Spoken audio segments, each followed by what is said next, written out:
Bismillahirrahmanirrahim. Assalamualaikum warahmatullahi wabarakatuh. Di sini kami dari kelompok 8 ingin menyampaikan hasil diskusi kami tentang perhitungan pendapatan nasional dengan mata kuliah pengantar ekonomi makro Islam yang dibimbing oleh Bapak Ahmad Pambudi Utomo. Nah, di sini kami dari kelompok 8 yang beranggotakan yang pertama yaitu saya sendiri Dian Anggi Nirvan Hananda dengan NIM 205221351. Yang kedua yaitu Suha Fauziah yang dengan NIM 205221364. Yang ketiga yaitu Ika Ayu Puspitasari dengan NIM 205221377. Nah, yang pertama kita akan membahas tentang sejarah pendapatan nasional. Perhitungan pendapatan nasional dilakukan pertama kali oleh Sir William Petty di Inggris pada tahun 1665. Ketika itu, Petty menamakan dengan pendapatan masyarakat, yang merupakan penjumlahan dari nilai upah yang diterima oleh masyarakat dan nilai pendapatan yang diterima oleh negara dalam waktu setahun. Penaksiran yang lebih sistematik dikerjakan oleh Gregory King pada tahun 1696. Pada waktu itu, King menambah nilai investasi sebagai salah satu unsur pendapatan nasional. Negara kedua yang menghitung pendapatan nasional adalah Prancis. Perhitungan pendapatan nasional dilakukan pertama kali oleh Pierre-Louis Pissart de Bourg-Lebert pada tahun 1690-an. Rusia dan Amerika Serikat merupakan negara ketiga dan keempat. Perhitungan pendapatan nasional negara Rusia dilakukan oleh B.F.G. Heman dan Ayn Randis sekitar akhir abad ke-18.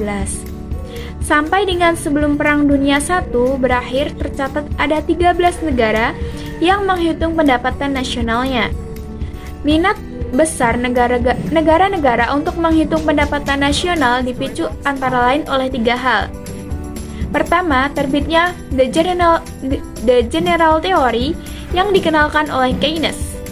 Kedua, terbitnya Measurement of Nation Income and the Conclusion of a Social Account oleh Liga Bangsa-Bangsa atau disebut dengan League of Nations pada tahun 1947 oleh Kendrick tahun 2008. Liga Bangsa-Bangsa kemudian berubah menjadi Perserikatan Bangsa-Bangsa yang atau disingkat sebagai PBB, Unit Bangsa yang atau disingkat sebagai PBB, United Nations.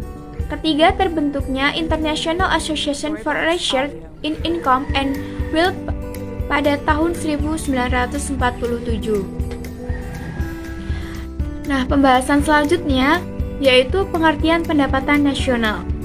Pendapatan nasional adalah jumlah pendapatan yang diterima oleh masyarakat suatu negara dalam kurun waktu tertentu, yang biasanya 1 tahun. Tujuannya yaitu untuk perhitungan pendapatan nasional memperoleh gambaran tentang tingkat ekonomi yang sudah dicapai dalam suatu negara. Data pendapatan nasional yang sudah dicapai dapat digunakan untuk membuat perkiraan tentang perekonomian negara di masa yang akan datang. Selanjutnya, konsep pendapatan nasional. Konsep pendapatan nasional dibagi menjadi 6. Yang pertama itu produk domestik bruto atau GDP. GDP adalah jumlah produk yang dihasilkan oleh unit produksi dalam bentuk barang atau jasa di dalam batas wilayah tertentu pada suatu negara selama 1 tahun. Yang kedua, produk nasional bruto atau GNP.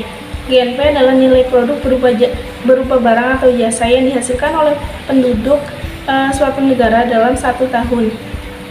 Rumusnya, GNP sama dengan pendapatan warga negara dalam negeri ditambah pendapatan warga negara luar negeri dikurangi pendapatan asing dalam negeri.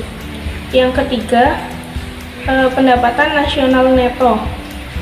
Pendapatan nasional neto adalah nilai produk yang dihitung dengan cara mengurangi GNP dengan depresiasi atau penyusutan barang modal. Rumusnya, NNP sama dengan GNP dikurangi depresiasi. Yang keempat, pendapatan nasional neto atau NNI. Pendapatan nasional neto adalah pendapatan nasional yang dihitung berdasarkan balas jasa yang diterima oleh masyarakat sebagai pemilik faktor produksi. Rumusnya, NNI sama dengan NNP dikurangi pajak tidak langsung. Yang kelima, pendapatan perseorangan. Pendapatan perseorangan atau PI, pendapatan yang diterima oleh setiap orang dalam suatu masyarakat negara. PI sama dengan NNI dikurangi pajak perusahaan, dikurangi iuran, dikurangi laba ditahan, dan ditambah transfer payment. Terus yang keenam, pendapatan yang siap dibelanjakan. Pendapatan yang siap dibelanjakan adalah pendapatan yang digunakan untuk membeli barang atau jasa konsumsi, dan sisanya untuk tabungan yang dikeluarkan menjadi investasi. Rumusnya, DI sama dengan PI dikurangi pajak langsung. Selanjutnya, faktor-faktor yang mempengaruhi pendapatan nasional. Ada 3 faktor yang mempengaruhi pendapatan nasional. Yang pertama itu permintaan dan penawaran agregat. Yang kedua itu investasi, dan yang ketiga itu konsumsi dan tabungan. Yang selanjutnya itu membahas tentang pendekatan dalam perhitungan pendapatan nasional. Ada 3. Yang pertama itu pendekatan pengeluaran yang mana dihasilkan dengan cara menjumlahkan 4 komponen pengeluaran agregat tersebut, sehingga mendapat persamaan sebagai berikut. Yang pertama itu ada Y sama dengan C tambah I, itu untuk perekonomian tertutup tanpa pemerintah.